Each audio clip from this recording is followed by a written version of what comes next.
പൊതുവിദ്യാലയങ്ങളിൽ കൈറ്റ്സിന്റെ നേതൃത്വത്തിൽ നടപ്പാക്കുന്ന little Kites പദ്ധതിയിൽ സംസ്ഥാനത്തെ ഏറ്റവും മികച്ച സ്കൂളായി തെരഞ്ഞെടുത്തത് പത്തനംതിട്ട ഇടയാർമുള ഏമം ഹയർ സെക്കൻഡറി സ്കൂളിനെയാണ്.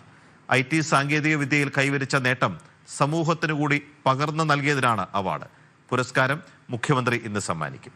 നമ്മുടെ ഫോണ്ട് സൈസ് മാറ്റാം. ഇപ്പൊ ചിലങ്ക എടുത്തു, അപ്പൊ വേറൊരു ഫോണ്ടിലായിരിക്കും നമുക്ക് കിട്ടുന്നത്. ഇപ്പൊ നമുക്ക് ടൈപ്പ് ചെയ്ത് നോക്കാം.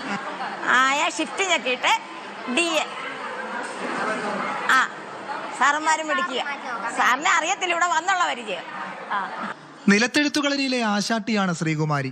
പുതിയ കാലത്തെ അക്ഷരമെഴുത്ത് ശ്രീകുമാരിയെ പഠിപ്പിക്കുന്നതാകട്ടെ 10ാം ക്ലാസ്സുകാരി നിവേദികയും. 75കാരി ഗൗരിയും കമ്പ്യൂട്ടറൊക്കെ നല്ലവണ്ണം ഉപയോഗിക്കാൻ പഠിച്ചു. IT മേഖലയിൽ അറിവ് നേടിയ കുട്ടികളാണ് സമൂഹത്തിനു കൂടി അത് പകർന്നു നൽകുന്നത്.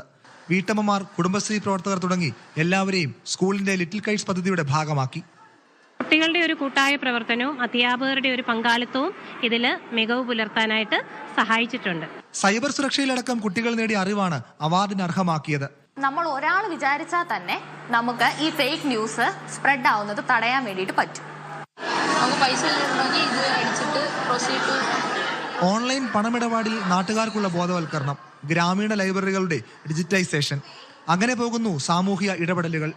വീഡിയോഗ്രാഫിയിലും പേപ്പർ ബാഗ് നിർമ്മാണത്തിലുമടക്കം പരിശീലനവും നൽകുന്നുണ്ട്. 2200ഓളം സ്കൂളുകൾ പാർട്ടിസിപ്പേറ്റ് ചെയ്തു. അതായത് വലിയ വലിയ സിറ്റികളിലുള്ള സ്കൂളുകളെയൊക്കെ തള്ളിയാണ് ഈ സ്കൂൾ 1ാം സ്ഥാനം ലഭിച്ചിരിക്കുന്നത്. പ്രാദേശിക കലകൾ ഉൾപ്പെടുത്തിയുള്ള വിദ്യാർത്ഥികളുടെ യൂട്യൂബ് ചാനലും പദ്ധതിയുടെ ഭാഗമാണ്. വഞ്ചിപ്പാട്ടിൽ അതും അങ്ങ് ഉഷാറായി.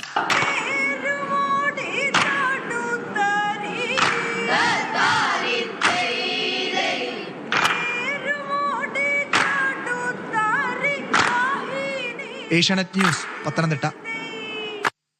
നാട്ടിൻപുറങ്ങൾ നന്മകളാൽ സമൃദ്ധമെന്ന് പറയാറുണ്ട്. നേരത്തെ അദ്ദേഹം പറഞ്ഞതുപോലെ എത്രയോ നഗരങ്ങളിലൊക്കെയുള്ള വലിയ സ്കൂളുകളോട് പോരാടിയാണ് സംസ്ഥാനത്ത് 1ാം പദവിയിലെത്താൻ. ഒറ്റ കാരണം മാത്രമേ ഉള്ളൂ, അറിവ് നേടുക എന്നുള്ളത് പ്രധാനമാണ്. പക്ഷെ അതിനേക്കാട്ടിൽ മഹത്തരമാണ് നേടിയ അറിവ് സമൂഹത്തിന്റെ നന്മയ്ക്ക് വേണ്ടി പകർന്നു കൊടുക്കുക എന്നുള്ളത്.